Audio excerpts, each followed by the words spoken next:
What's up, ladies and gentlemen? You're back with your boy Muzzy McGee. We're back for another live stream session. Thank you for joining me today. For those of you who weren't able to join me yesterday, I'm gonna have a sip of this coffee first.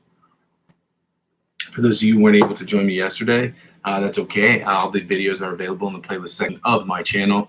For those of you who were able to join me yesterday, thank you for joining me. For those of you who were able to join me today, thank you for joining me. And for those of you who could just stop by, thank you for just stopping by. We're trying to make this channel one of the coolest channels as far as music goes. And I want to invite you into my live stream so that you guys can practice with me so that I can get better, you can get better, we can get better as a collective. If you are confused about what the channel's about or wasn't made clear before, I go over this little spiel every single day so that people understand what it is I'm trying to build here, because based on just the live stream sessions in and of themselves, that is not always clear. So with that being said, I just want to say this channel is about four things. Okay, the first four things that the channel, the first two things the channel are about the live stream, and the live stream is broken down into two parts, I should say.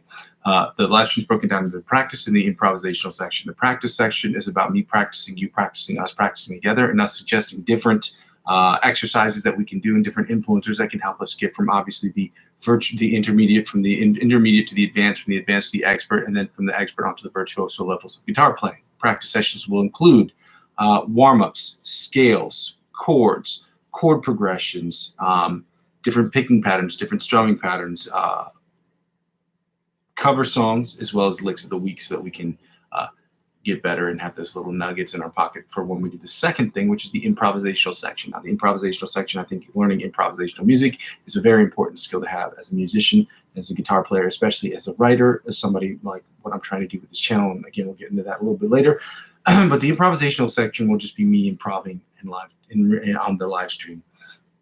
You'll be able to judge that and tell me if I'm doing good, tell me if I'm doing bad, what I can do better, and suggest different influencers that can help me get better. It's my hope at a certain point you will be able to use the backing tracks that I have available in the playlist section of my channel to use that for creating your own video and being able to create your own video and posting it to YouTube. And that way you can share the link with me, and then we can spend some time, if obviously with your permission, but to spend time on the channel talking about how you attack the fretboard, how I've attacked the fretboard, and what we can do differently, obviously with the goal in mind of going from the intermediate all the way up to the virtuoso levels of guitar playing and every step in between. The third thing is basically what the whole channel is about. And I know it's difficult because I haven't really done a lot of this stuff yet for the channel as far as uploading and things of that nature. But this whole channel is about me creating music in Logic Pro X. It's about me using my guitar as my principal source of inspiration and my principal instrument on some tracks, depending on what time, what I'm trying to do, to create the best music I possibly can. So I'll be singing, songwriting. Again, I don't sing, but I can hold a tune, provided I have my throat clear, which is clearly not the case right now or today. But yeah, so it's about, so I'll be creating music in Logic Pro X. I will be using my knowledge as a guitar player to create the best music I possibly can. 100% of the music I'll be creating will be music for me to get better at making music, just in general, using my digital audio workstation of choice, which just happens to be Logic Pro X.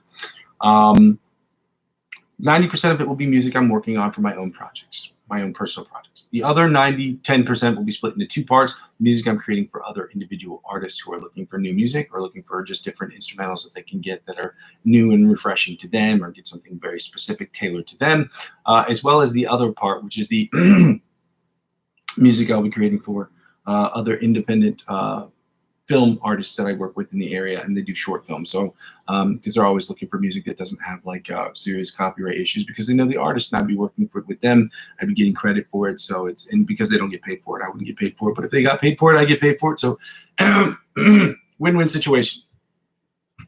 And then the fourth thing is basically when people don't watch the channel sort of search for me as where I am, where I've been, and sort of where I'm trying to go video log. So if any of that sounds interesting to you whatsoever, go ahead and like, comment, and subscribe to the channel and share it with your friends. Okay, so far I've only been able to post these live streams. The music will be coming at least this week. I'm certain of that because I've been working on some stuff. But yeah, it's going to start off slow, but it's going to get better and better. It's going to start off terrible in the beginning. Just understand that from the beginning. But it is what it is. We all got to start somewhere. So with that being said, the second part is I have to ask people to donate to the channel because I'm not with the Amazon affiliate program, and I'm not with the YouTube partnership program because of a lack of subscribers. I ask people to donate to my Ko-fi account. Again, my Ko-fi account is ko-fi.com/Muzzy McGee, provided you want to donate or help out the channel from a financial perspective. If you want to, it's very helpful, but if you don't want to, that's cool too. The other way that you can help out with the channel is if you'd like to, you can check out my cryptocurrency referral friend program, referral links that I have available in the description of every single video. And if you'd like to know how that works, it's very simple. First of all, you need to be age eligible. And obviously I'm not, or age eligible and regionally eligible, because there's some regions that don't allow people to trade cryptocurrency. Most of the world, I'm pretty sure you can, but there are some regions that are restricted to that, or restricted to from that. So the way it works is this. When you sign up using my referral links, they will offer you perks and benefits that will be exponentially better than that of which you would get if you signed up by yourself. So when you use my referral link and you sign up and you spend $50 or more, they will offer you perks. Those perks might be $20 cash back or $100 off the trading piece. Whatever they offer you, they will in turn offer to me as I'm the referring client. And because I'm using 15 to 20% of my total gains up to $100, because I got to set the limit somewhere, guys, to reinvest back in the channel, that is how it helps out. January 1st, 2026, we'll discuss different options as to what I can do, because that's the day I'll announce how much I will be investing back into the channel. Reinvesting back into the channel from my specifically my cryptocurrency portfolio. So again, I'm not a financial advice. This isn't a financial channel. I'm not trying to give you financial advice, and this isn't me telling you what you should and shouldn't do with your money. But if you want to get involved with the channel, that's an easy way to help out with the channel too. Again, using my referral links to sign up for any of these channels does not mean you have to purchase anything. It'll allow you to navigate the sites better and decide for yourself if that's a route you think you want to take. If again, you have to determine that for yourself, and determine if making investments in the cryptocurrency space is right for you. I only spend between $25 and $50 a month. I can afford to spend more than that, but I choose not to, because that's just not what I'm not trying to spend thousands of dollars on it every month, because I probably would. But I set the limit somewhere, and I stay with that limit just to make sure I'm growing my portfolio incrementally. I'd obviously like for it to shoot up to $100 bajillion overnight. Obviously, that'd be great. But at the same time, the idea is so that we do this incrementally. So that being said, the last thing I ask people to do really is the freest way to help me out with the channel. It's much like the first thing I've asked you to do, not just like, commenting, and subscribing to my channel, but also subscribing to me across all platforms, whether it's on Facebook, Instagram, TikTok, or Twitch. Those are the 4 platforms I'm on right now, or the 4 platforms I'm on right now. I ask people to subscribe to all those platforms, because helping me grow those platforms will inevitably help me grow my YouTube channel. Help me grow my YouTube channel obviously will help me inevitably grow my other channels. So I ask that you do that, because it's very, very helpful. All right, guys, we're gonna get started here today. I did sleep better last night, in case anybody cares. I was not combating mosquitoes. I do have a little tummy ache, hurts my tum-tum. But yeah, that's okay. I'm still here today, congested and all. Don't know how you get congested in the middle of the summer, but my body will find a way to just kind of, do weird stuff when I got really important things to do. But it's an important skill to learn how to fight and battle through your own personal stuff to get through your professional life, because we all got to do it. So this is me battling, baby. So let's get to it, guys. We're gonna get started here today. I had 3 quick comments. First of all, if you have any questions, I ask obviously to wait to the very end. Over the next couple of weeks, couple of months, I'm going to have a rigorous work schedule that will be prevent me from being here longer than the 1.5 hours to 2 hours I have set aside for doing this. So I have to wait to the end to ask questions, because sometimes we had 2-3 sessions this week that went over 2 hours, and that just can't happen. The second thing is wait to ask questions at the end. The second thing I'd say is this channel is not about taking requests. There's nothing wrong with channels that make requests, or people that ask for requests on their live stream, or people who do that. I just don't see the value of it in what I'm trying to build here. That's not to say I won't change my mind in the future. I'm just saying, as of today, August 3rd, 2025, I don't see the value in that, besides just trying to make money. And I do want to make money from this channel, but I'm not trying to do it in that particular way. So again, I don't take requests for this channel, just so that people know that. And yeah, I curse on this channel, and I hope that that's not an issue for you. I do recommend different influencers that do have some cursing in their channel. And if that is an actual obstacle for you, then this might not be the channel for you. And I want to put that out there in the beginning so that people know. So when I say things like shit or fuck, people aren't like, oh my God, I don't like it. And it's just so that you know that ahead of time. I don't find it to be particularly offensive, but at the same time, I'd rather people know in the beginning and make the decision for themselves, versus me saying it and then, people getting upset. Oh, I didn't know he does this. Oh, this is so terrible. I grew up in a family that doesn't really like cursing, which is probably why I curse so much now. Yeah. In any case, let's get started, guys. Oh, yeah, that's what I was going to say. So today we're switching back to I said economy picking, but it's not economy picking. It's selective picking. And I was wrong about that because I just made that mistake. We're doing sweep picking and we're going to do economy picking. Okay, economy picking is basically because you have like alternate picking. You have picking, which is just downstrokes or upstrokes, like a culmination of downstrokes and upstrokes. Alternate picking is basically alternating between upstrokes and downstrokes. Economy picking is a mix of, from my understanding, economy picking. Again, we're learning this stuff together. Economy picking is a mix of alternate picking with sweep picking. Okay, it's to basically economize your pick strokes. So it's a way of playing that makes you waste and reduce less strokes, so that you it makes sense logically with your picking hand. What you're doing with your picking hand, it makes more sense. Whatever it is you're trying to do. And I would imagine that's really more towards written music than it is improvisation music, because I would imagine if you haven't done it a lot, then economy picking would have to be more difficult. But anyway, selective picking is alternate picking, but it's picking, but also a mix of picking and hammer-ons and pull-offs. It's literally selecting between the two, and it gives it a percussive feel. And so what we're doing today is we're going to do a selective picking exercise. That'll come in the next 10 minutes. So let's just go ahead and get started today. I'm going to turn on the metronome. We're getting started with the same exercise that we always do, because we got to get better at this exercise. It's 70 beats per minute. Next week, I might start pulling the tempo up to 80 beats per minute, because I want to see if we can start pushing the tempo a little bit. But as of today, when I say next week, that's literally tomorrow. So when we change the scales, I will change the tempo, because tomorrow we're obviously going to do I want to say E and F scale, but I could be wrong because we're at E flats. Yeah, so it'd be E and F, because the next step after E, so we'd be doing the E and F scale, and I might alternate between the two different. We might do one day, let's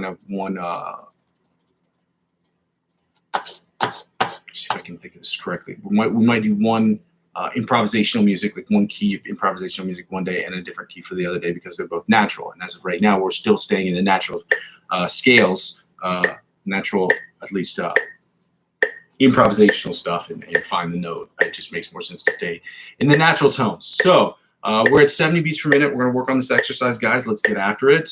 Happy Sunday. Thank you for joining me, guys. If you haven't done so already, go ahead and like, comment, and subscribe to the channel. Love you. Let's go.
All right, so my brain kind of bugged out on that one. My pinky did not want to move, but outside of that, it sounded pretty good. Obviously, it would sound better if I had the volume up a little bit more.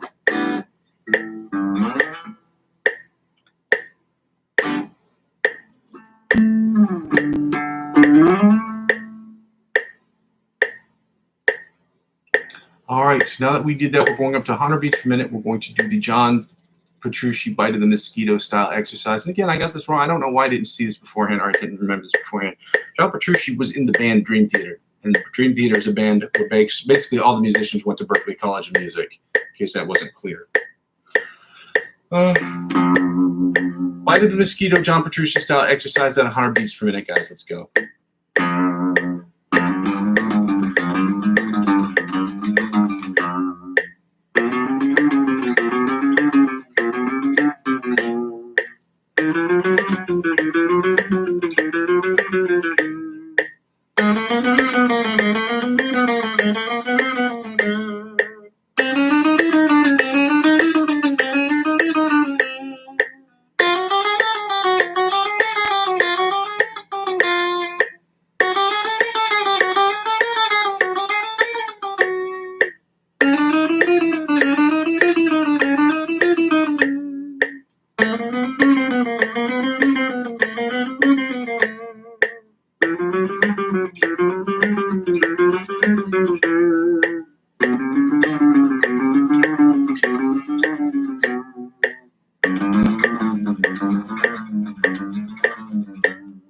Slides were sloppy today. Sloppy slides, not great. We're going to go to the alternate picking at 100 beats per minute. Alternate spider picking at 100 beats per minute from the 1st to the 16th fret. Let's get it going.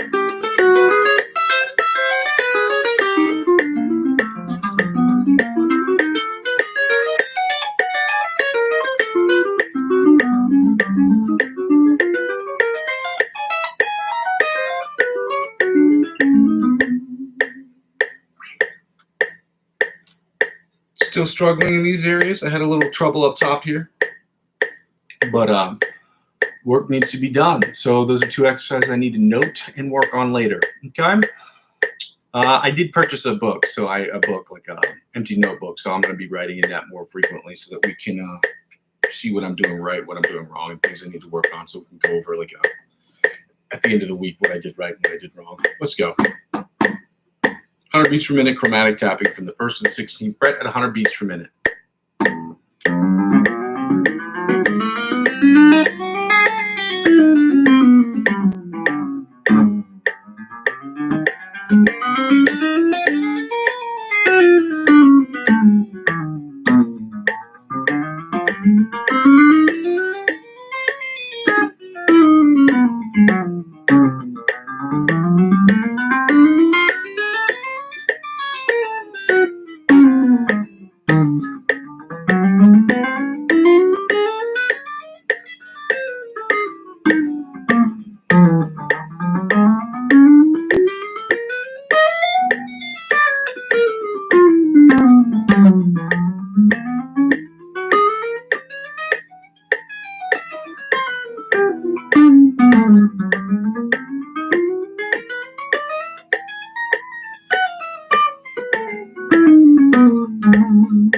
Obviously, I'm a beast at that exercise because it's not, I mean, my fretting hand isn't particularly the problem when it comes to speed.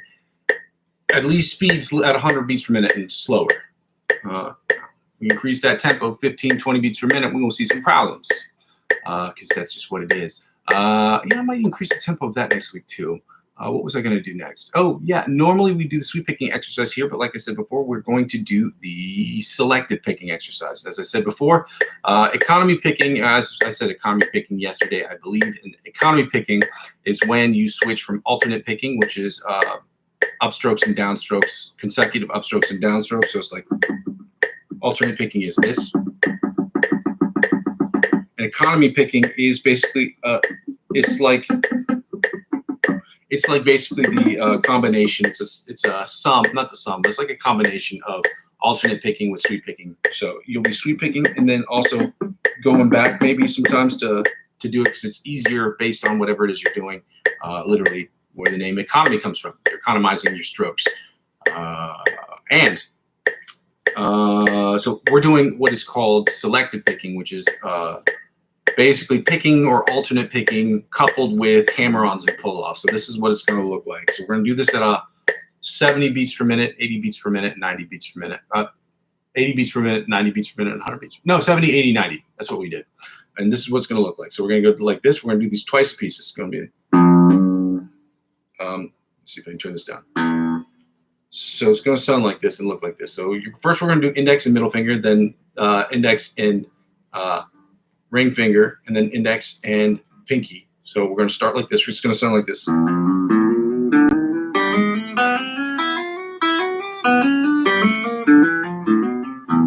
we're going to go back down to the same thing.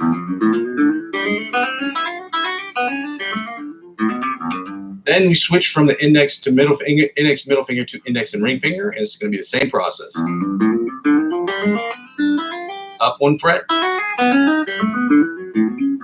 Do it a second time. And then once we finish the second time with that, then we're going to do it with the pinky and the index and the pinky finger. So it's going to sound like this. Then we're going to move up 1 fret each. Do that 2 times, and then we're going to end that exercise. Then we're going to increase the tempo by 10 beats per minute and do it at 80 beats per minute, and then at 90 beats per minute. Okay? So let's get it going full steam. Again, that is a Beastie Boys reference. I don't remember which, if it's is it Intergalactic? It might be. Don't you tell me to smile. Just stick around and make it worth your while. Beastie Boys is a classic. All right. 70 beats per minute. Let's go.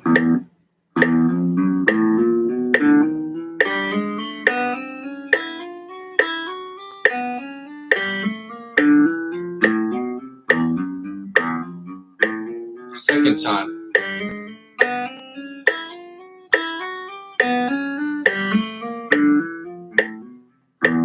Switch.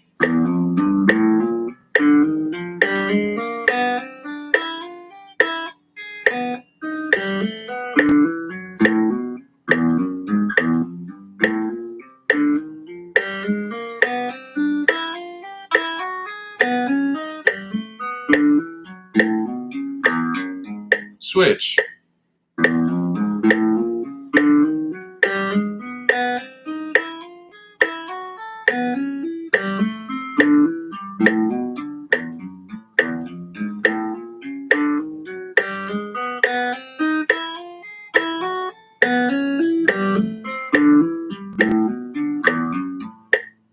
So again, I want it to be a little bit more smooth than that, but that's what it's going to look like. And I think I might implement a different one where we do that same thing with these fingers, the middle ring finger, middle and pinky finger, as well as these ones as well. So I might do that tomorrow, but we're not going to do that right now.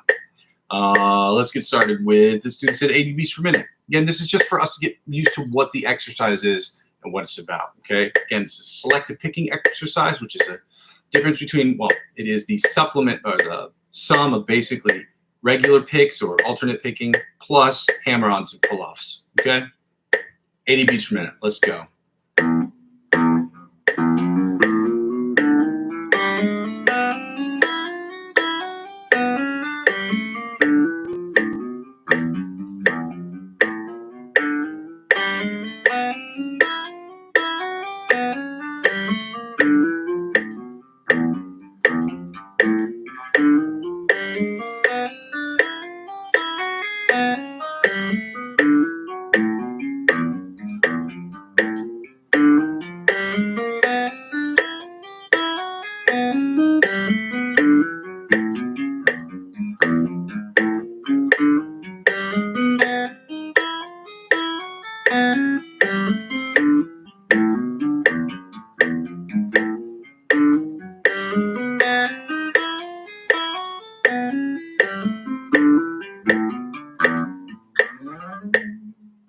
We're going to do the same thing at 90 beats per minute.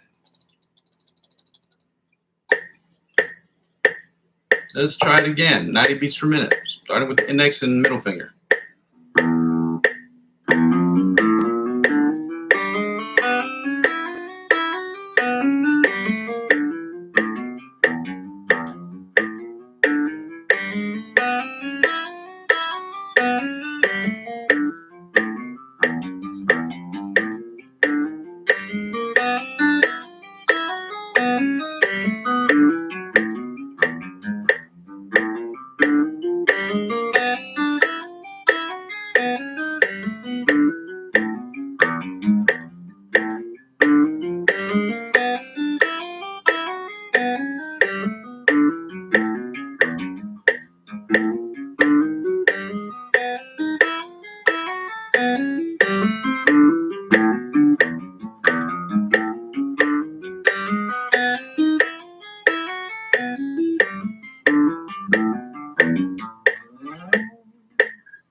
right, now that we finished up with those exercises, we're going to get right into the scales today. Let me see if I'm forgetting anything. I'm not forgetting anything right now. Okay, well, let's get going right into these scales. Normally I'd be talking louder, but I know that my neighbors threw a little shindig. Not just here, but I have a couple of neighbors that threw a shindig yesterday. So I'm trying to be courteous for those people who have what they call, can I say hangover? Yeah, people who went out and had a little too much salsa sauce. You know what I'm at? Anyway, guys, let me see if we can get right into this. Now we get the metronome up. We're going to go 105 beats per minute. Again, tomorrow, for the next 3 weeks, we will be working on different scales. Again, that would be the E scale and the F scale, and those are the chords that we're going to be doing, the E chords and the F chords, because I think that they are. I'll check it out later, but we're going to do that right now. We're at 105 beats per minute. We're going to be doing the E major, the D major scale at 105 beats per minute, followed by the D sharp E flat major scale at 105 beats per minute, at which point we will be taking the scale D 100 beats per minute. We're going to be going right into the pentatonic equivalent, so the D minor pentatonic scale followed by the D sharp E flat minor pentatonic scale. As I stated, tomorrow, that is when we will be doing the switch up. But tomorrow, I'm putting together a list of all the songs, the licks of the week that we've done, because we're not going to be doing any new licks of the week starting next week. We're going to be working on all the licks of the week that we've done before, and I will also be posting shorts about all the licks of the week that we've done, so that we don't have to toggle back and forth between Instagram. I can tell you which week that we're doing that particular session, and then you can look at that video, and then you can, obviously that helps out with the channel, but at the same time, that way I don't have to toggle back between 2 different social media platforms to show you guys which ones we're working on. So it facilitates that process by making it more quick. Yeah, let's get right to it. We're starting with the D major scale at 105 beats per minute. Again, if you have any questions, go ahead and wait to the very end to ask. If you say what's up, then say what up, and it's not. But if you have like legitimate questions, if you could wait to the end, that'd be great. That'd be super great. Let me get some of this coffee. Let's get it going. First position, D major scale at 105 beats per minute. Let's go.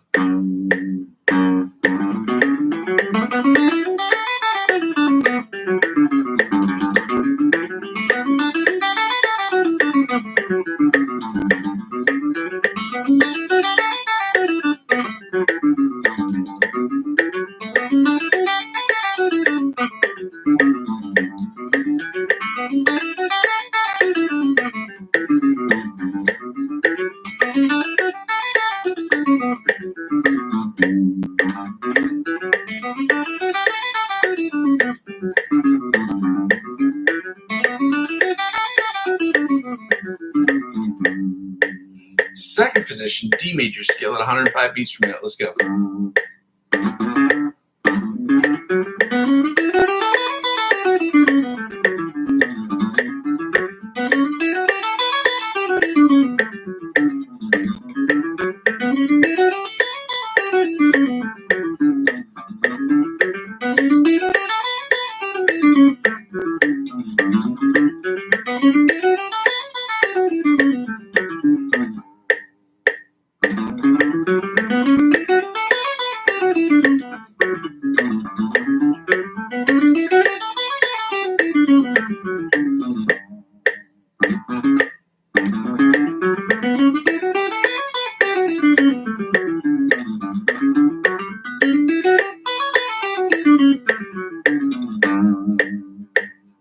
Third position, D major scale at 105 beats per minute.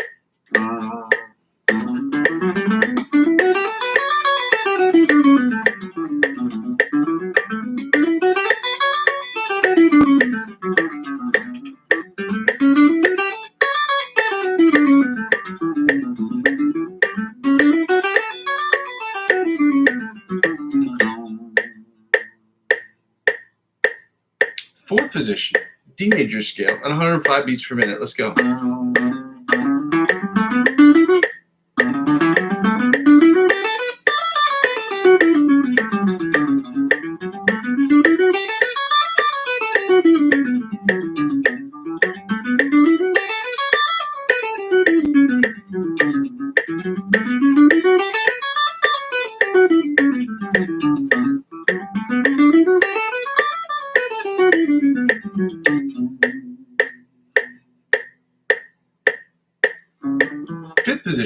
D major scale at 105 beats per minute. Let's go.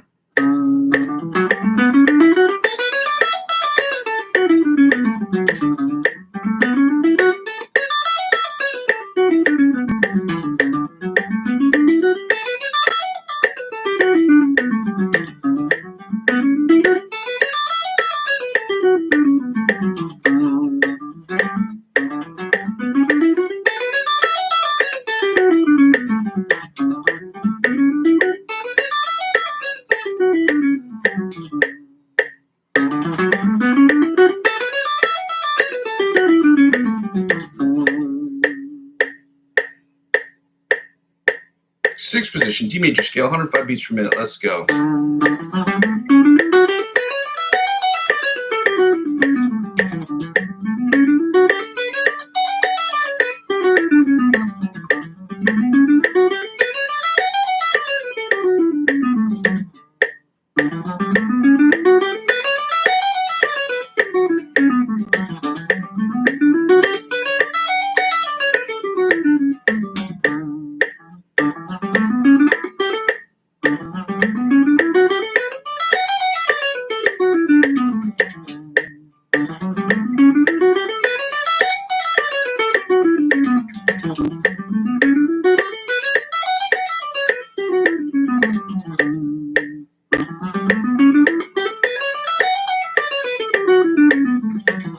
There we go.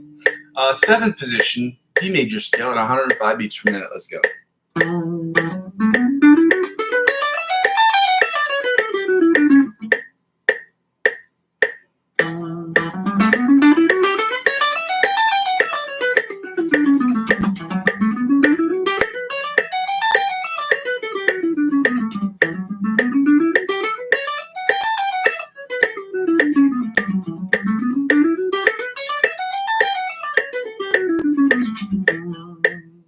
And finally, the eighth position, or the octave position, the D major scale at 105 beats per minute, guys. Let's go.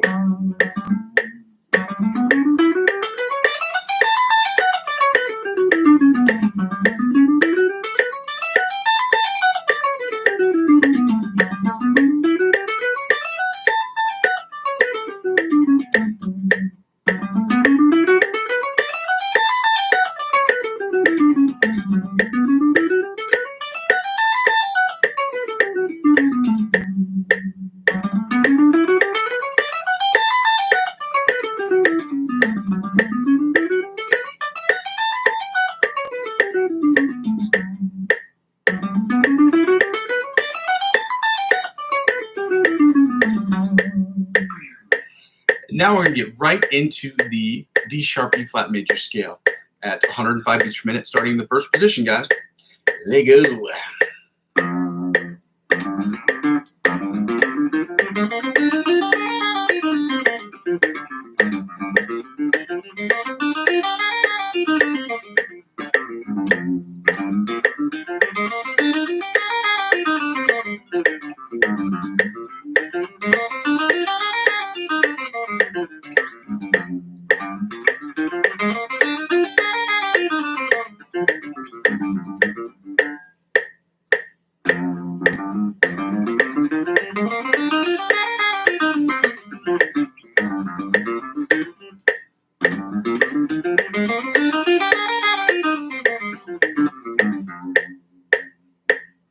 Second position, D sharp E flat major scale at 105 beats per minute. Let's go.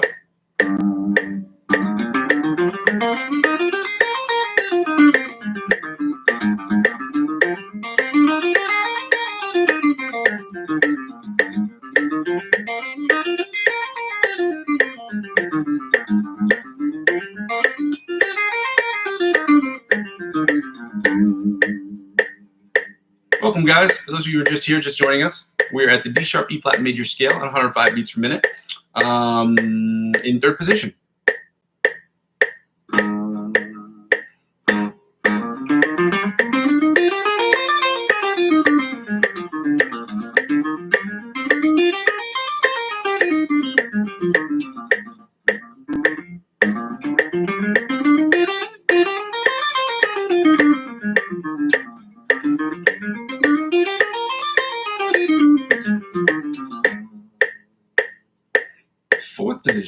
D major scale at 105 beats per minute. Let's go.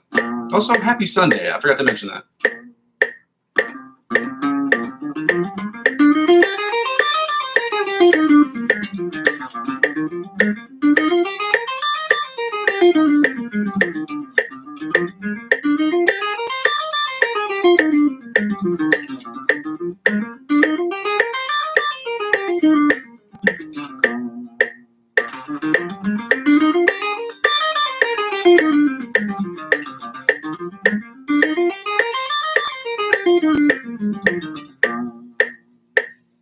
Fifth position, D sharp E flat major scale at 105 beats per minute. Let's go.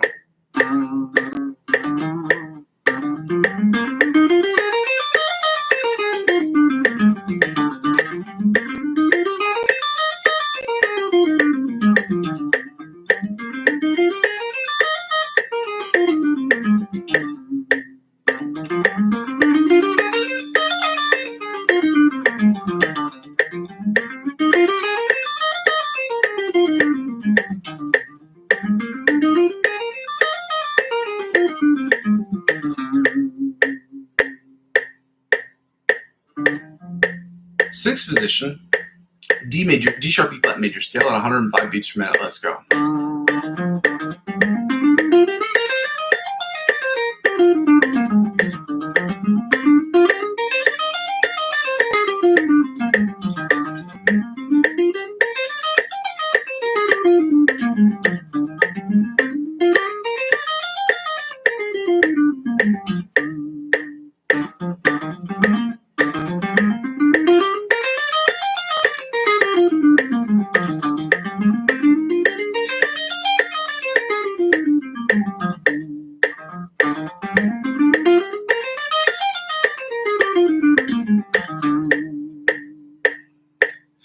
Sixth position, my bad.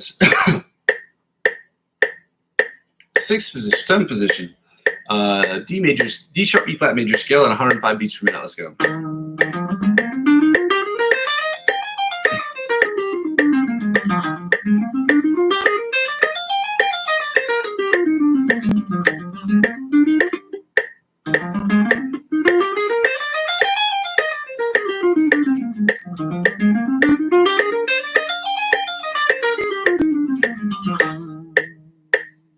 And finally, eighth position, the octave position, the D major scale, D sharp E flat major scale at 105 beats per minute. Let's go.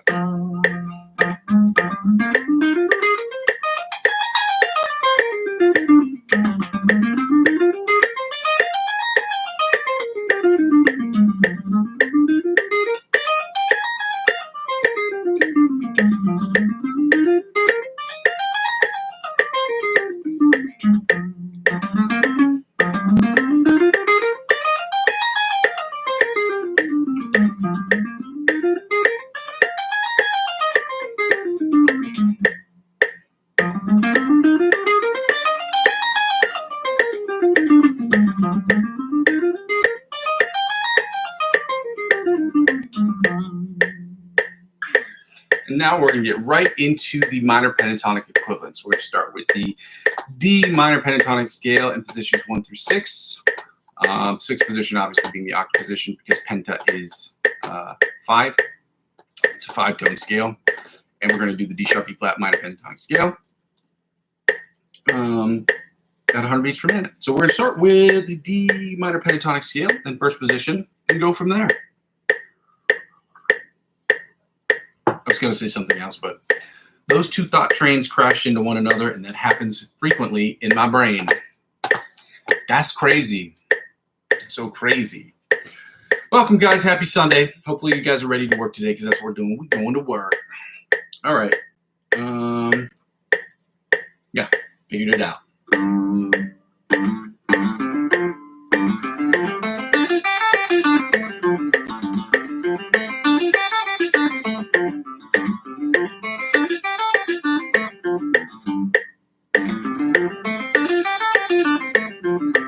There we go. Yeah. Second position, D minor pentatonic scale at 100 beats per minute. Let's go.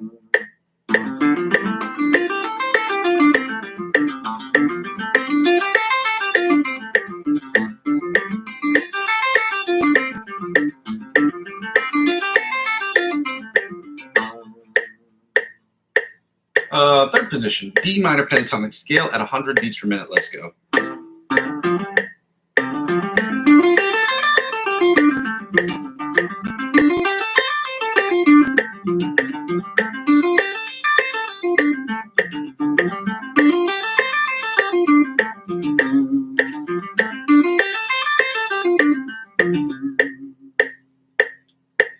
Fourth position, D minor pentatonic scale at 100 beats per minute. Let's go.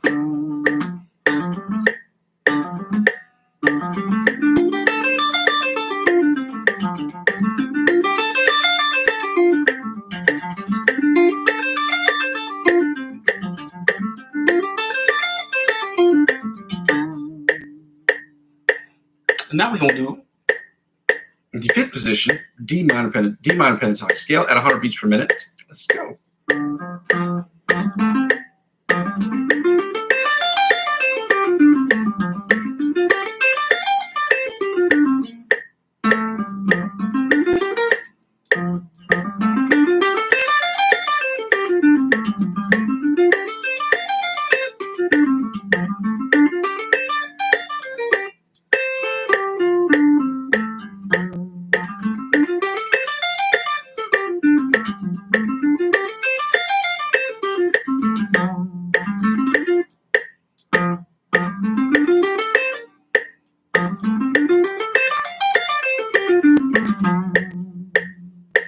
And finally, the sixth position, or the octave position of the D minor pentatonic scale at 100 beats per minute. Let's go.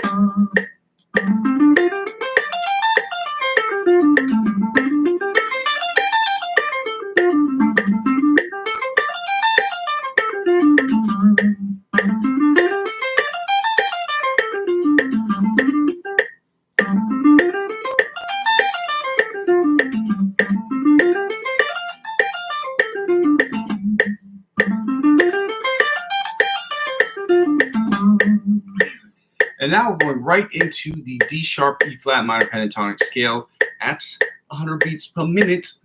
Let's go.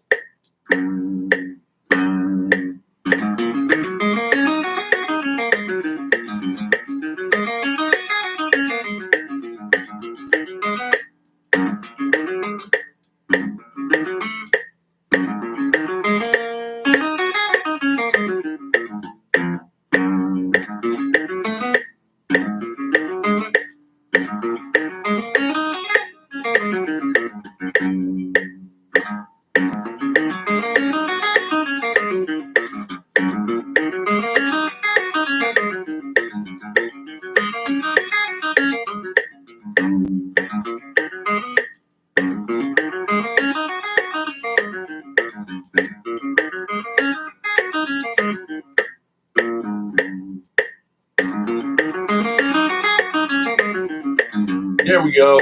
Second position, D sharp E flat minor pentatonic scale at 100 beats per minute. Let's go.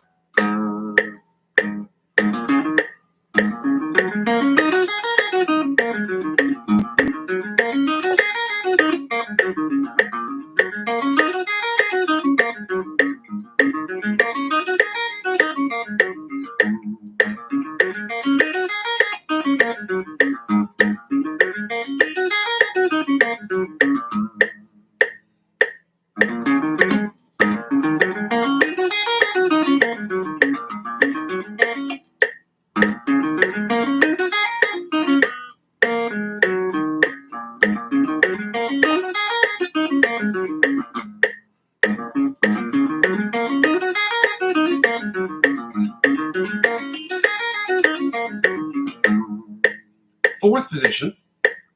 No, that's not true. Third position. D sharp E flat minor pentatonic scale at 100 beats per minute. Let's go.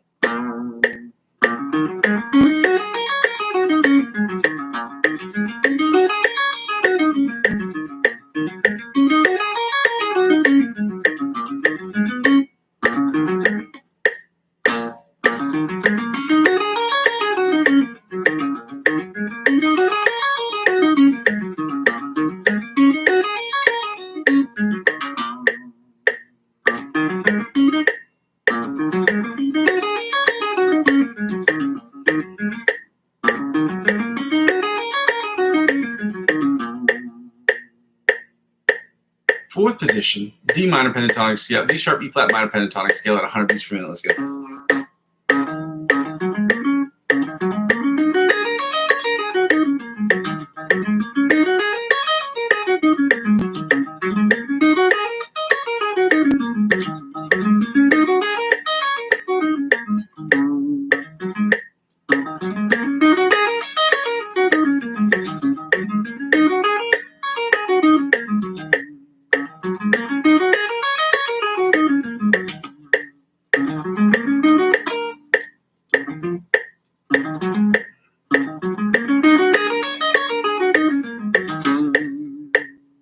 Sixth position, fifth position, my bad. 100 beats per minute. D sharp, E flat major minor pentatonic scale. Let's go.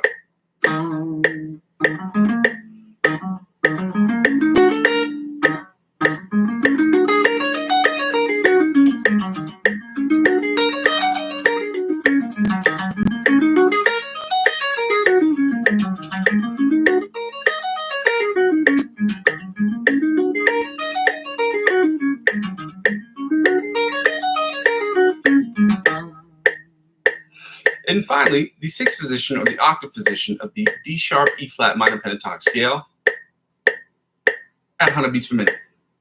Let's go.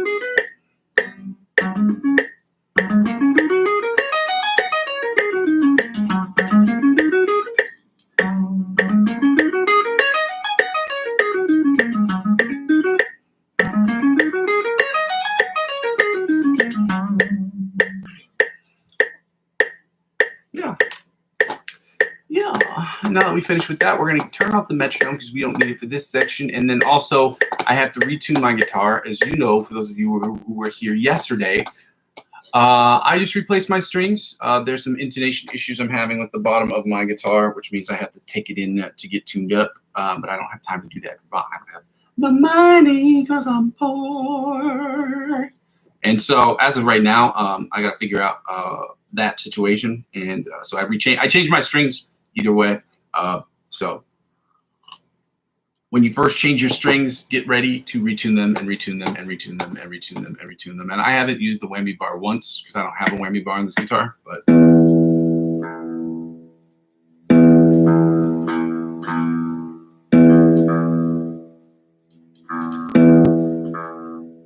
bear with me, guys.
How does IT feel with feel? I don't know, but it definitely feels like it shouldn't be there when I'm trying to do these tuning thingies. Gosh, stupid. Oh, I gotta hit pause on this again. All right, now that we finished tuning our guitar, we can play the fun game called Find the Note. And this week it's Find the D Note, okay? For those of you who weren't here with us yesterday, those of you who are confused about finding notes on your instrument is important. It is an exercise that was suggested by another Berklee School of Music graduate by the name of Joe Satriani. Now, to find the note, any fret number that you have that's below the 12th fret, if you add 12 to that number, you will find its corresponding octave position on the same string. So if you are looking for E, its octave position is 12 on that same string. If you're looking for A, the same thing applies. It's open, and then you add 12 to that number, you get the A string. If you were looking for the F on the first string, it is on the E string, it is obviously 1. And so to find that its octave position on the same string E would be here. You get 12 to 1 and you get 13. Okay? Same thing as if you're trying to find G. G is on the 3rd string. On the E string, you add 12 to that number and you get 15. And that applies to every note that you're trying to find on any key in any string on the fretboard.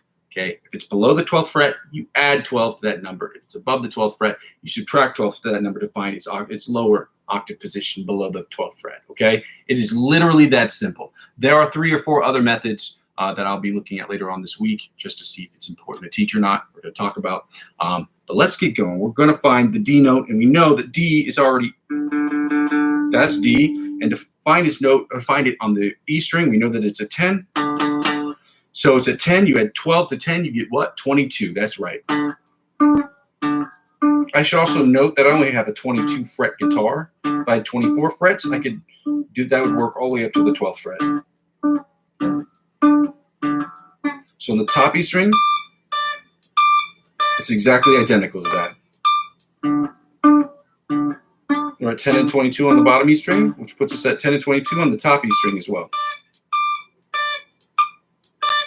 Now back to the bottom E string at 10 and 22, frets 10 and 22. Then when we go over to the A string, we know that we're at 5 and 17. You add 12 to 17, you add 12 to 5, and you get 17. If you subtract 12 from 17, you get 5. So that works both ways. See how that works? Now we're going back to the low E string, and we're going back to 10 and 25, or 10 and 22, my bad. Now 10 and 22 on the top E string as well. Then when we go to the B string, we know that the D is on the 3rd fret. And if you add 12 to 3, you get 15. If you subtract 12 from 15, you get 3. Okay? So it works both ways. Now we finish that up. Well, not finish that up. We're going right to the top E string again, which is at 10 and 22. Frets 10 and 22. That's how you find the D and its octave D on the same string. Now we're going to 10 and 22 on the bottom E string, or the low E string. Then we're going back to 5 and 17 on the A string. Then when we go to the D string, we know that it's already in D. So now that it's already in D, we consider that when you play it open, we consider that 0. You add 12 to 0, and you get, you guessed it, 12. So smart. Now back to 5 and 17 on the A string. Now back to 10 and 22 on the bottom E string. Now back to 10 and 22 on the top E string. Then we're going to frets 3 and 15 on the B string. Now on the G string, we have 7 and 19. Again, you add 12 to 7 and you get 19. You subtract 12 from 19 and you get 7. Same thing, works in both directions. Now you get the open and 12 on the D string. Now you get the 5 and 17 on the A string. Now we finish this up with the 10 and 22 on the bottom E string. Now I like to usually end this exercise doing this little slide thing. I don't know why. It adds no value to the exercise. It's just really fun to do. We're going to get into the augmented and diminished chords today, guys. We did the 7th yesterday, the minor and major 7th, the 7th chords, and then the minor 7th chords yesterday. So today we're going to do the diminished and augmented chords, and I really like these because these are easy shapes. If you do not have a copy of this in front of you, you can just look at this right here. I don't know if you can see that. That, do, that, do, that. And then I'll show you the D sharp, E flat diminished chords later, because we don't need to look at those right now, because we're not doing those right now. So we're going to do the D diminished chords, followed by the D augmented chords, and then follow the D sharp, E flat diminished chords, follow that up with the D sharp, E flat augmented chords. We're going to do each individually be broken down into the melody chord, the inside chords, the rhythm chords, followed by the bottom 4-string chords, and then on to the next one, okay? Yeah, and this one's my favorite one to do because it's Sunday, so we're having a lazy day, which is great because diminished chords and augmented chords have extremely similar shapes, or practically identical shapes. So it makes it less difficult to switch out between them, because all you have to do, instead of switching your fingers, you just have to switch placement, which means you just slide on up. You know what I'm saying? Let's go. We're starting with the D melody chords. Okay.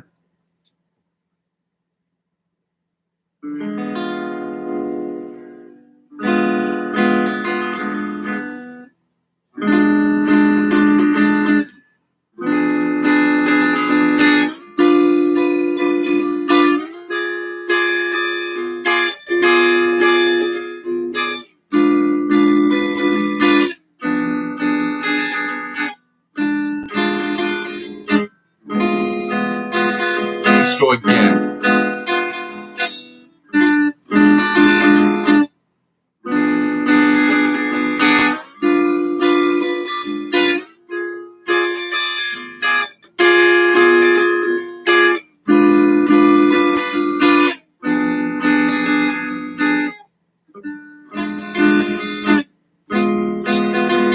Let's go one more again. That is not right at all. Why am I doing this? Here we go.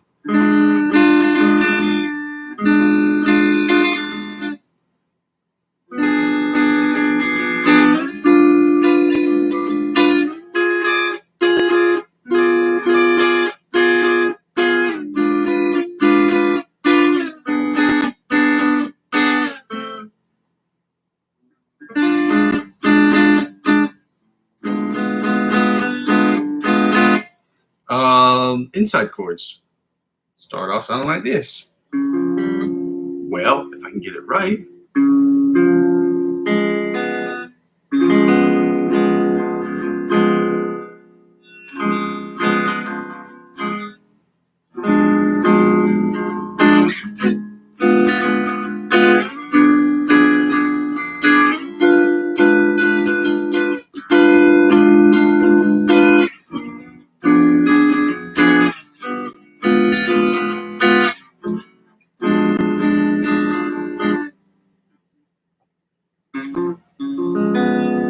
I don't know why this one's a weird one.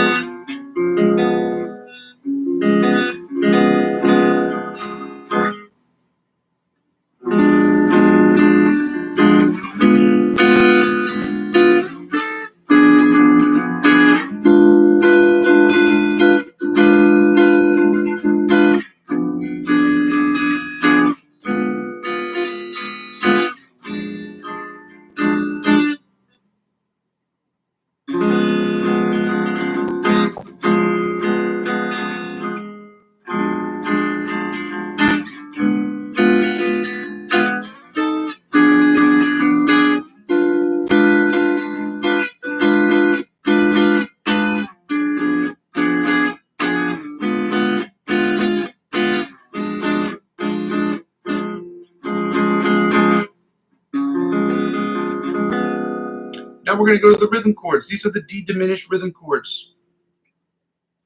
Let's start with, yeah, I had that right.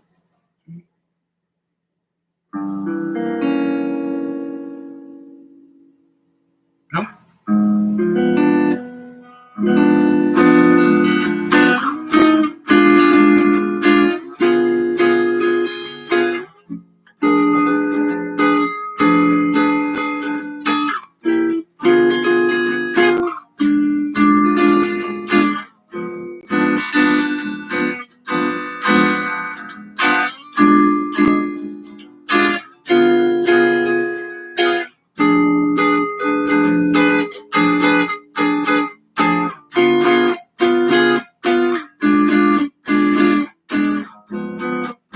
Come on again.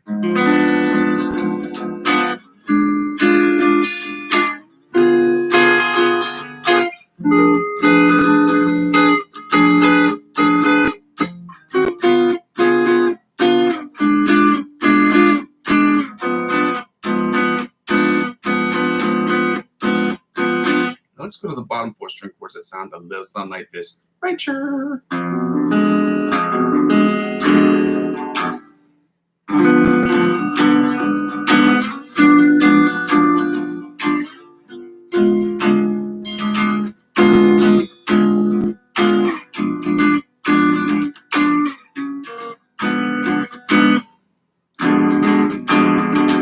again.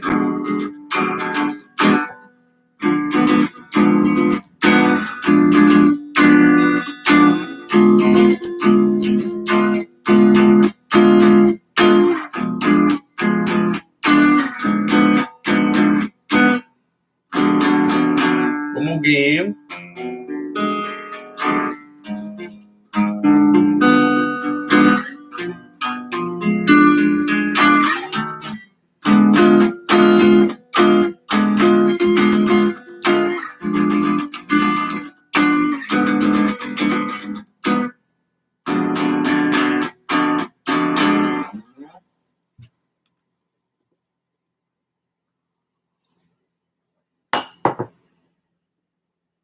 Augmented chords.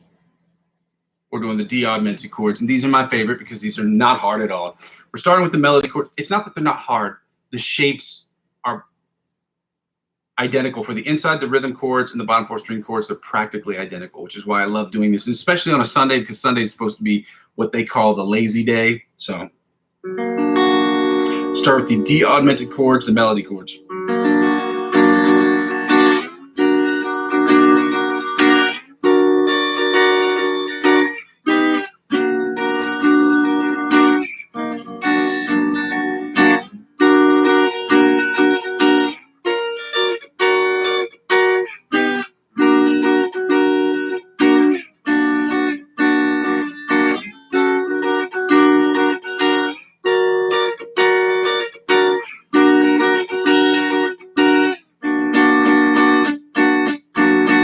Go to the inside and rhythm chords, which these are awesome because these are practically identical. So the difference between the rhythm and the inside chords and the bottom 4 string chords is basically the shape is this. This is what it looks like.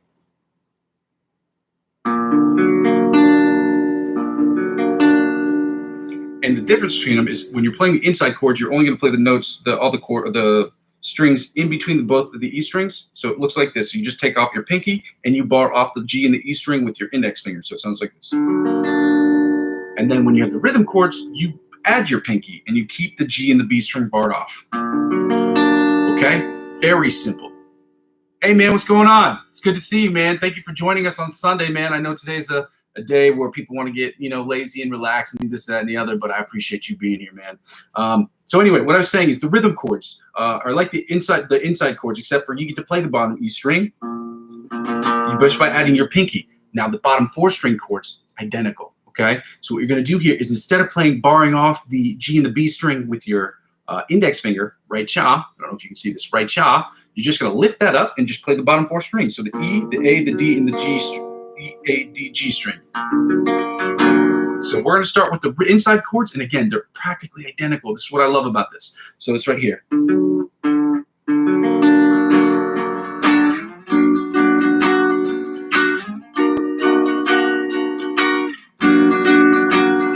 Let's go again.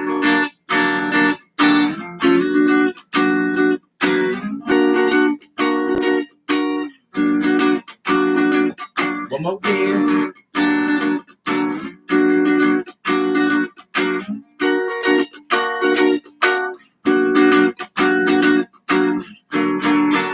Now the rhythm chords. Let's go right here.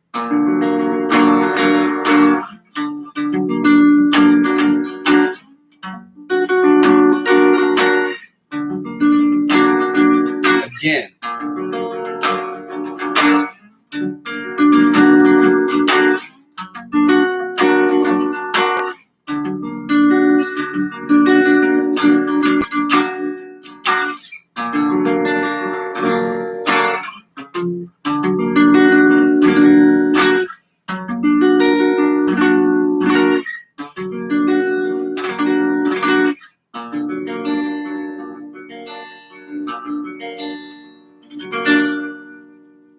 Now we're going to do the bottom 4 string chords. And like I said before, you just lift up that index finger. So this is how I should have been playing this one, which is these 4s, 1, 4. I should have been playing it like this.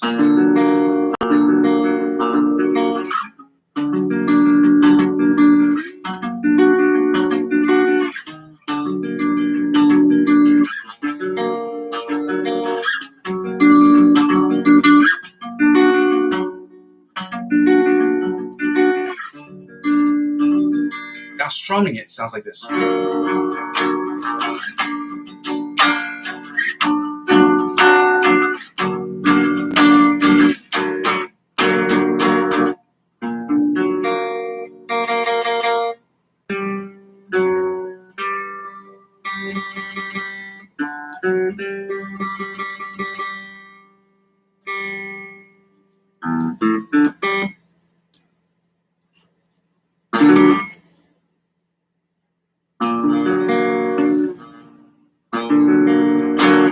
Now we're finished with those. Now we can go right into Neil George. What time is it there?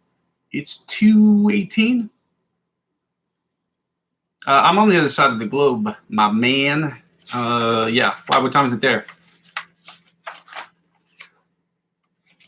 What time is it where you at? Where are you? Just out of curiosity, if you want to share that information, you don't have to. Oh, you're on the East Coast. Yeah. Okay. Yeah, there's 6 hours time difference. I live in France.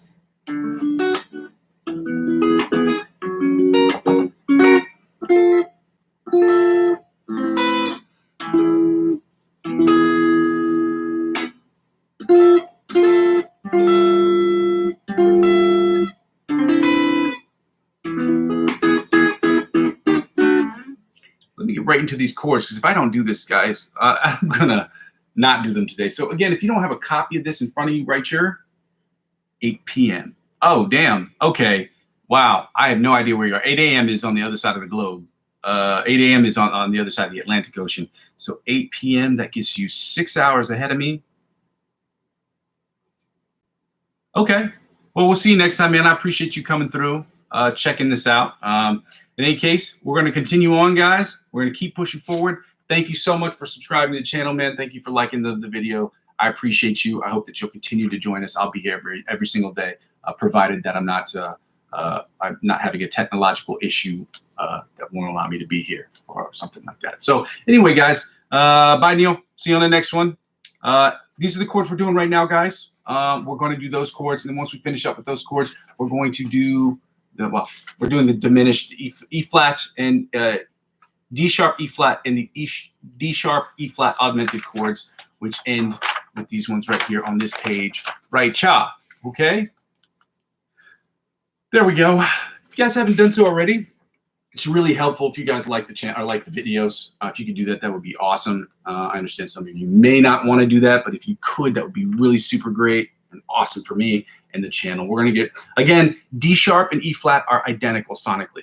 The reason they notated it E sharp because in the book they wrote on the notes are written in flats, and but E sharp and D flat are sonically identical. For those of you who don't know, that's just a little music theory for you. So if you hear, if you're reading sheet music and your sheet music is in flats, your key signature is in flats, then it's going to be E flat. But if your key signature is in sharps, it's going to be in D sharp. Okay, provided that these are the notes that they're actually using. Okay, so again, we're just going to do the D sharp, D sharp, E flat diminished chords, followed by the E sharp, D sharp, E flat augmented chords, and then we're going to get right into the licks of the week that I have already posted into the chat for those of you who haven't done so already. All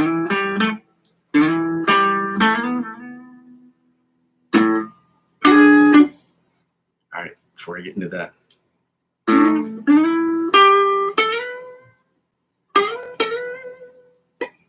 Let's go right into these chords because I'm going to start messing around. These are diminished chords.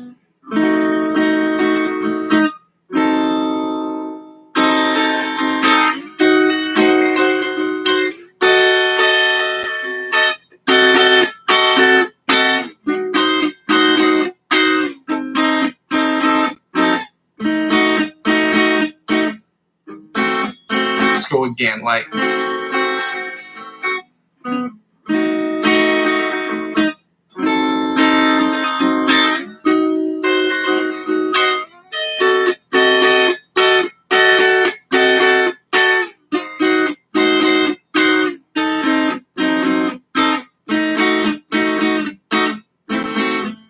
One more again.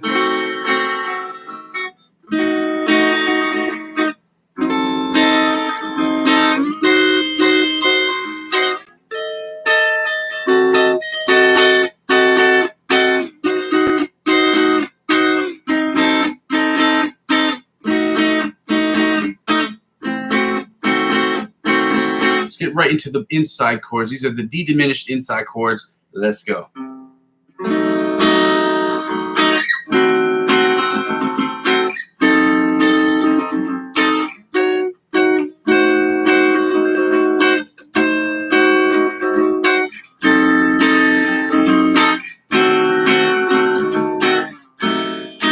Let's go again, like.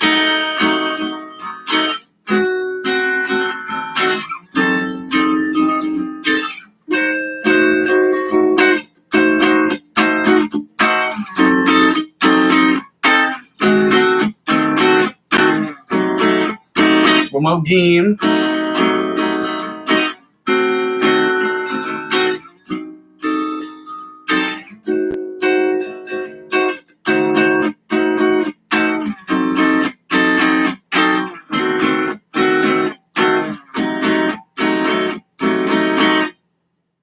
Let's get right into the rhythm chords of the D sharp, E flat diminished chords. That's what we told Ma.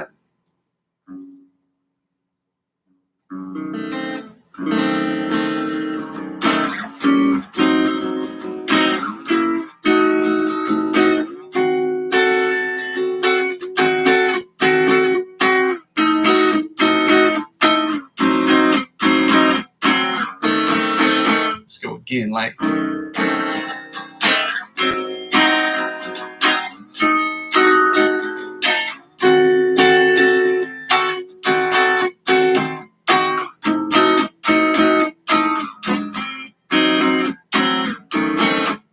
One more again.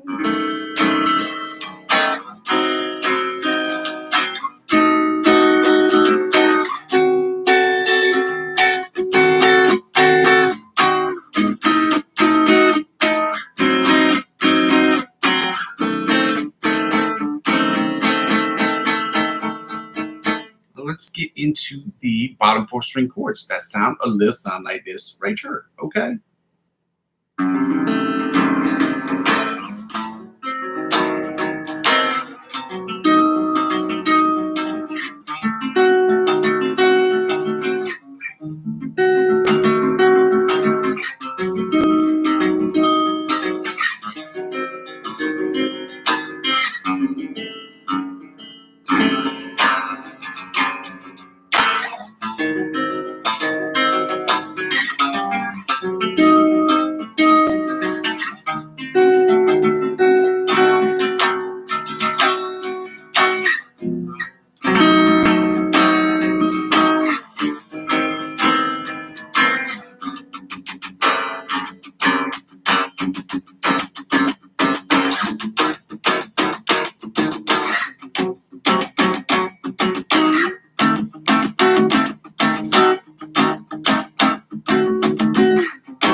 Now we're gonna get right into the D sharp, E flat augmented chords. These are not hard. These are the easier ones, and then we can finish it up. We're gonna start with the melody chords, and then I'm gonna explain how to do the inside and rhythm chords because they're not hard. They are very simple. The shapes are identical. So let's go right into the melody chords. Ready, set, go. Let's go.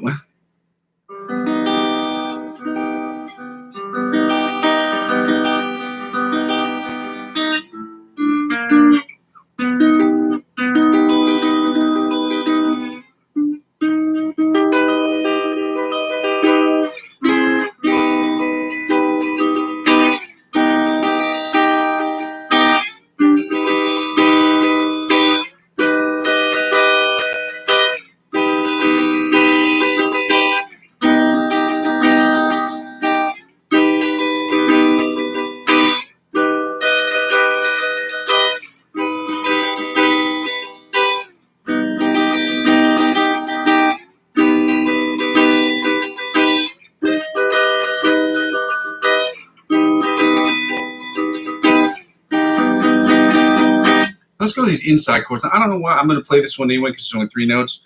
This is the first one. So it sounds like this. So it's this, and then technically speaking, it's right here.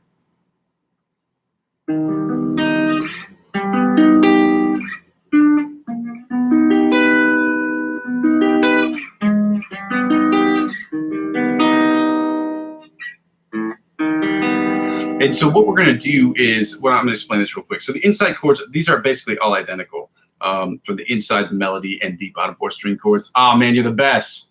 Thanks, my guy. Thanks so much, man. I hope you guys will sub and continue to keep subbing and liking the videos. It does help out with the channel. It's the freest way you can help out with the channel. We talk about other ways to donate to the channel and help out, and I appreciate all of that, so thank you for that.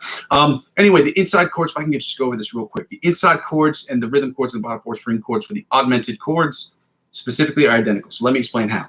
The shapes are identical, meaning obviously when you move them up and down the fretboard, they're like this, but the only differences is between the inside, the outside, and the rhythm chords is the pinky and the index finger. What do I mean? So when you play these strings, the inside chords, the D sharp, E flat augmented chords are these. I have a PRS. It is a Santana Special Edition PRS. It's the first guitar I ever bought. I think I spent $500 or $600 on it. It was one of my paychecks when I was making $5.25 an hour back in the state of Georgia.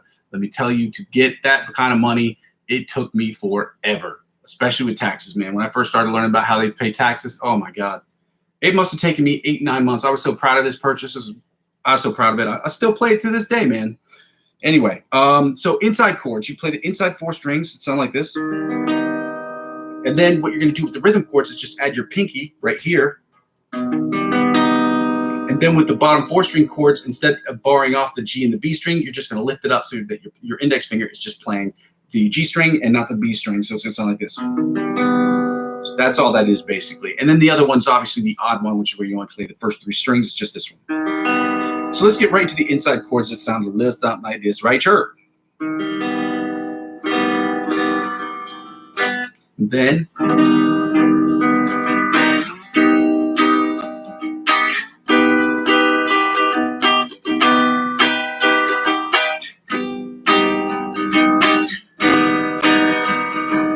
the bottom one, which is this one. I don't know what universe I play that in, but I'm sure it's there. I could find a way for that.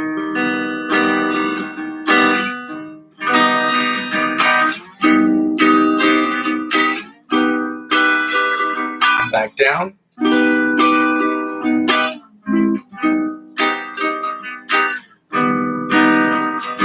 Then right here.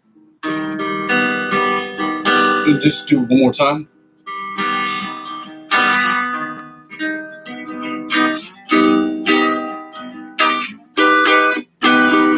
Back down. Let's go back down again. And finish on this one.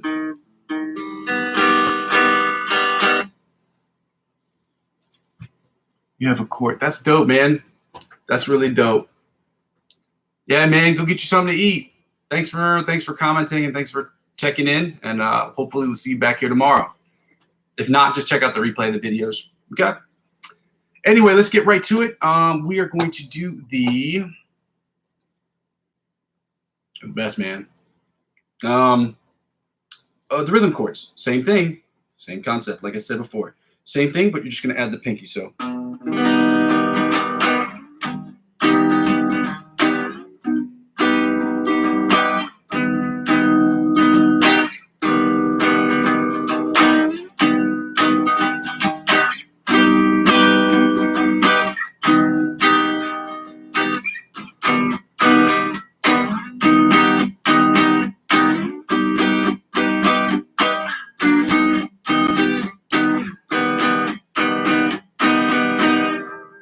Thanks, buddy. You have a good one too, bro.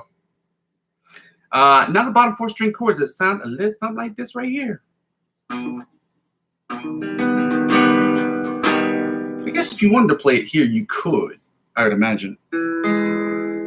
No, because you have to play these 2. Okay, I see that. Yeah, that wouldn't work. Okay, my bad. Right here.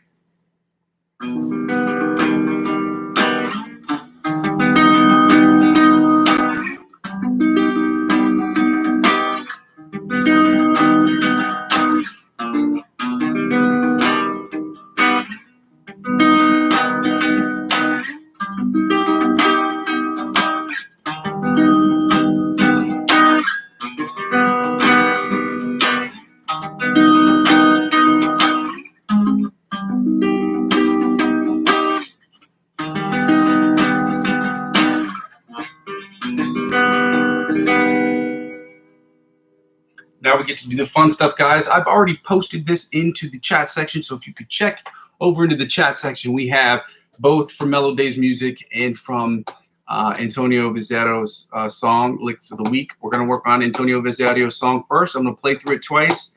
Again, as I tell people before, if you can, subscribe to their channels on Instagram or on any other platform that they're currently available. This is where I got the video. The Licks of the Week help us out. And when you like their videos and watch their videos, it increases their prevalence and it increases their priority on the algorithm, which in turn incentivizes them to create more videos because they get advertiser-driven revenue for those things, or they get sponsorship deals, and that incentivizes them to continue to put out content. And that as that content helps us, we want to show love where we can, even if it's just something as simple as liking and watching some of the videos. So I'm going to play through this twice, and then we're going to work on it.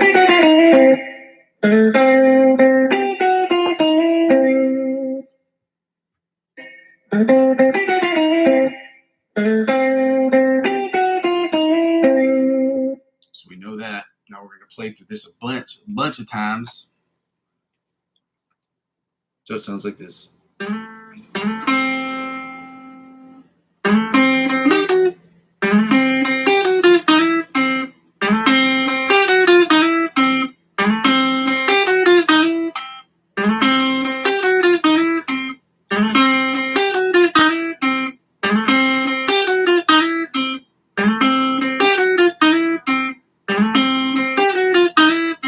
Now, if you're looking at the tabs, if you want to transpose this upwards or downwards, depending on if you're trying to move it up, if you move it up 1 fret, then you transpose everything by adding 1 to every one of the tabs up there. So if it's 7, it goes to 8. From 5, it goes to 6. From 8, it goes to 9. From 7, it goes obviously to 8. From 6 to 8, or 6 to 7, and then 5 up to 6. Okay? If you're trying to transpose it downward, you subtract 1 for those numbers. So if we're going to play it up, you transpose it like this. You just move it up 1 fret, or you can, if you want to do 2 frets, then you add 2. If you want to move it up 3 frets, you add 3. Okay? So this is what it sounds like when you move it up 1. So it sounds like this originally. Transposed upward, 1 fret, 1/2 a step is, or yes, 1/2 step.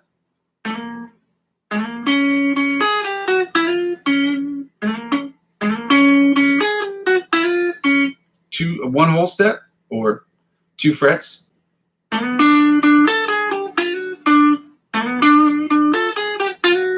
It's important that we do that so that you can play it all up and down the fretboard. It's important that you understand how to do that, but it's also important that you do it so that you, when you are playing an improvisational piece of music, that you have that little nugget in your back pocket to just, you know, rip some cool little riff out of nowhere. So.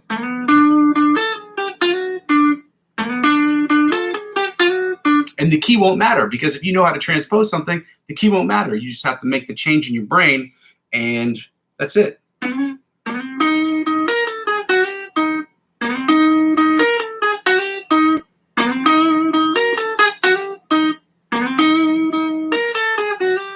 Down.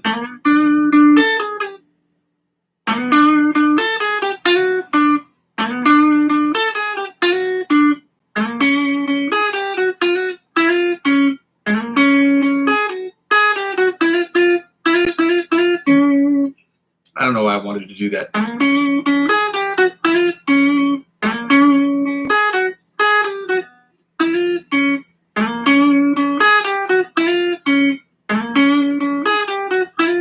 Now the original key.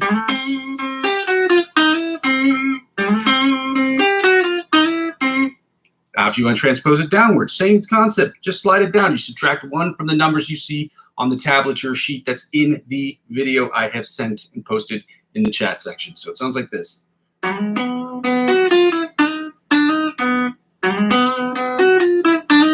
Transposed again.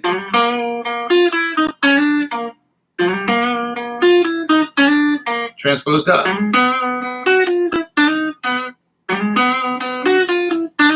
Now the original.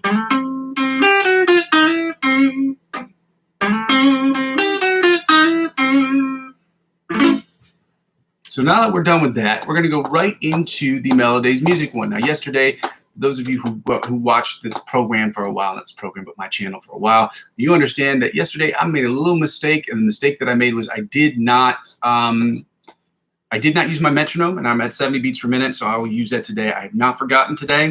I made sure to remember that. So we're gonna play through this twice with the volume on, preferably.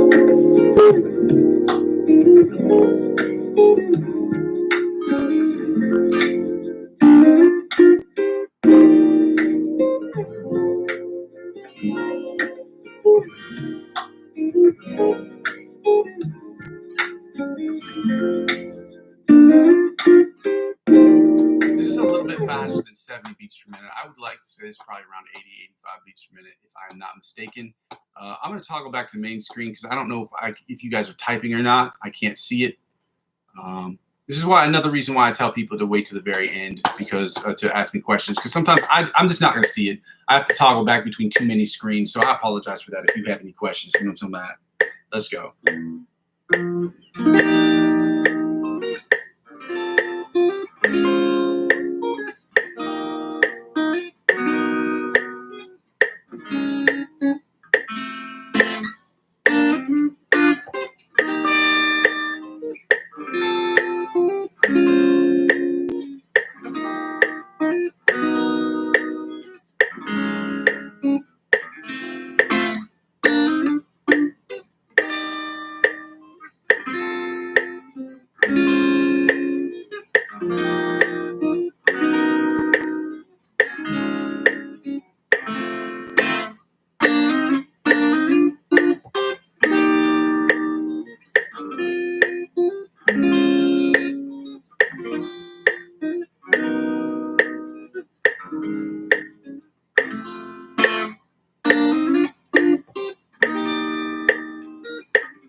I don't know that song from Guns N' Roses, to be honest with you. And again, this is just a practice session, my guy. I don't really do live requests. I just work on the stuff that I'm working on now are just licks. Okay, these are little licks of the week. They're just things that will help us get more dexterity in our fingers, but also help contribute to the improvisational stuff that we're doing. You know what I mean? Like, because having these little things in your back pocket, they're great to have if you're playing improvisational music. So.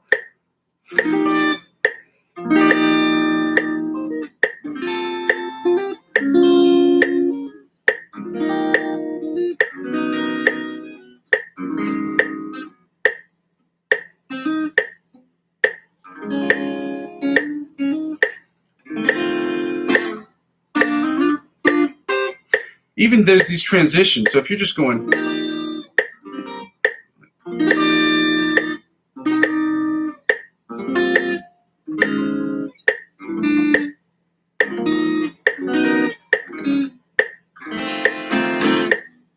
it's a cool thing you can add to a song. Good, man. Keep learning.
Anyway, with that, we're also learning how to finger pick, which is not one of my strong suits. So, yeah, well, see, that's why I posted it. I posted it at the top. I don't know if you can see it. I posted it so that other people can see it. When I get my OBS up and running, which will be this week, I'll be able to post maybe the actual, show you the actual tabs on screen. So I'm going to try to figure that out.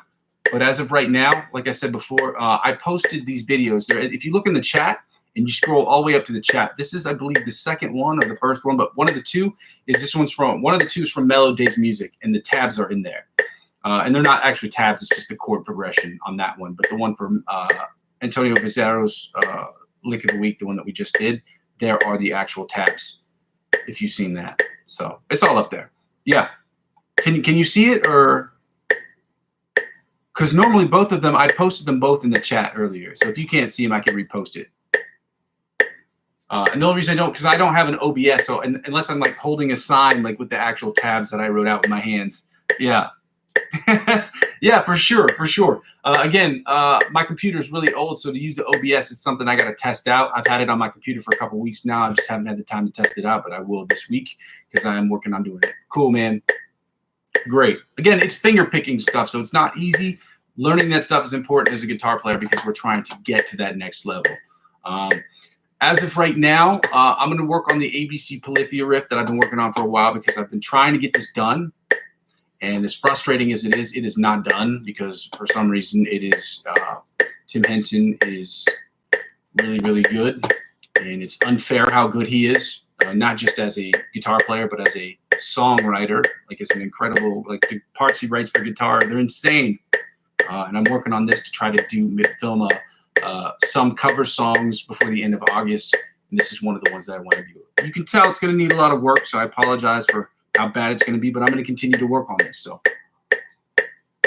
and I'll work on the solo at 100 beats per minute. It's my hope that in the next couple weeks I'll be able to have this up there. So I'm going to keep working, keep crunching, keep grinding, okay?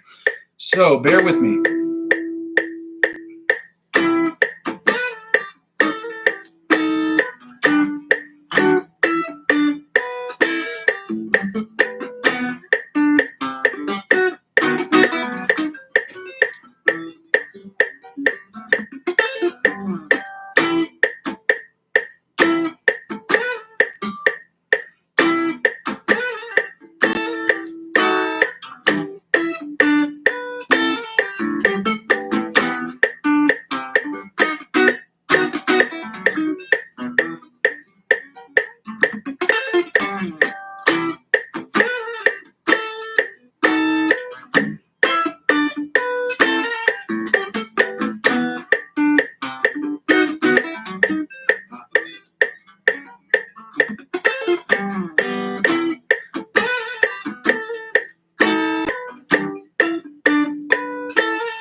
Needs a ton of work, obviously.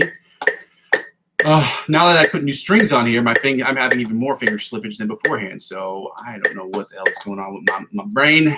My hands and brain are not connecting today. As frustrating as that is for me, because I've been working on this for over a year. Well, 15 minutes a day for over a year, but 15, 20 minutes a day. I'll give you. It's annoying. It's annoying. But when I get it, it's going to be awesome, because it's going to happen. Okay? So we're at 100 beats per minute, guys. 100 beat. I'm going to work on this solo from the same song at 100 beats per minute.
All right, and now on to my favorite part, which should be all of our favorite parts, is the improvisational section of today's music, of today's live stream session. So hopefully you are ready to sit on your throne of judgment and judge me. Tell me if I'm getting better, if I'm getting worse. It's my hope, as I said before, and I'll say it again. Oh man, shit! I didn't even see these comments. My bad. Maybe sometimes takes break. Yeah, I need to take more than just breaks. I need to figure out how to play it correctly. I just get really sweaty hands, especially when I get in front of an audience. Doesn't matter who it is. My favorite guitarist. I don't have a favorite guitarist. I have a top. Like it's hard for me to say because it just depends on the week. If I had to say today, my favorite guitarist. I love Tim Henson. I love this guitar player by the name of Justin King. He taps on. He played. He's one of the originators for tapping on acoustic guitars. Not an originator. He didn't invent it, obviously, but. My favorite guitar players. Favorites right now. I like Stevie Ray Vaughan, and obviously, if I like Stevie Ray Vaughan, I like John Mayer because John Mayer modeled his whole career after Stevie Ray Vaughan. Favorite guitar players. Zakk Wylde, obviously, Eddie Van Halen. You know. Right now, I have to say Stevie Ray Vaughan and John Mayer. Those are my, I really like blues. So those guys are right up there. And they're also very talented. It's the most talented guitar players of all time. I don't know what to say. They're fucking great. Okay. I'm going to get back here to the D major backing track. It's just this 3-minute one. So we're going to do the 5-minute one first. So I can close it out of this, close out of that. Now we go right into here. So you can tell me if I'm doing good, if I'm doing bad. It's my hope, like I said before, that at some point you will be able to post videos of yourself using the backing tracks I have available in the playlist section of my channel so that we can talk about how you attack the fretboard. You can obviously in real time talk about how I attack the fretboard and different influencers that can help us get better, to see the fretboard differently, and what we can do to get better as a collective, okay? So I'm going to work on this one. Turn the volume down, obviously, a little bit. Yes, chords are D major, A major, E flat major, and the G major. On this one.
Subpar for me personally. I felt that it was just a little too repetitive. Today I'm going to make a beat. We're going to Output's new plugin co-producer, play these commercials.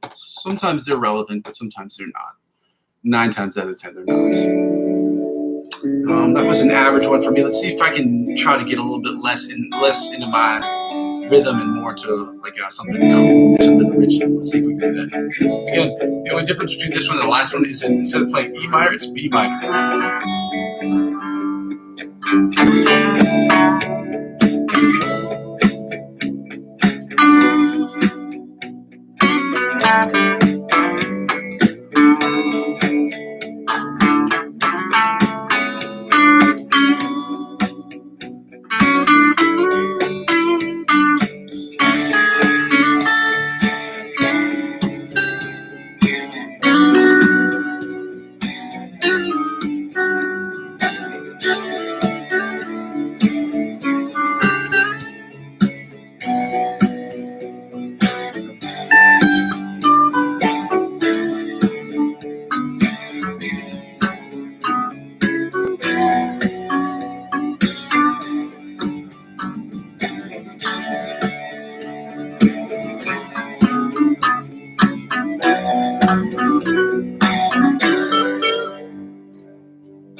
Cool thing about that one is I did get to do a little bit of selective picking, which is something we're working on, which is cool. It did not sound great, but that's what happens sometimes when we're working on understanding how to put together different phrasing. So it's my hope that you guys understand it, that you will think about that, and you'll think about the guitar in different ways.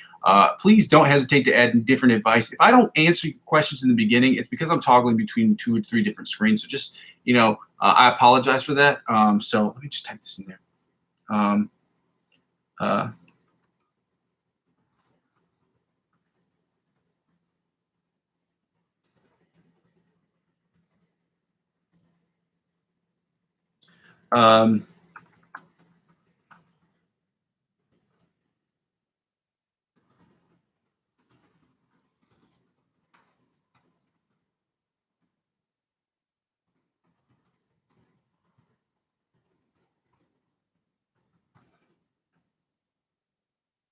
And write good music. And there we go. If I don't answer your questions, understand that it's nothing personal. It's because I'm trying to get through these sessions, but also I'm trying to get through these sessions correctly, and so that I'm there for everyone as quickly as I possibly can. So I apologize for that, and as well as trying to, I'm toggling back between 2 and 3 different screens. So those of you who've never joined the session before, I go by the name of Muzzy McGee. This is my channel. This is what I'm trying to build. If you are confused about that, I will go through my spiel real quick. It will take about 5 minutes. So for those of you who have not joined the channel, again, I go by the name Muzzy McGee. This channel is about 4 things, and the first 2 things involve the live stream. The live stream is about me practicing, you practicing, us practicing together. Okay, it's broken down into 2 parts, obviously the practice session and the improv section.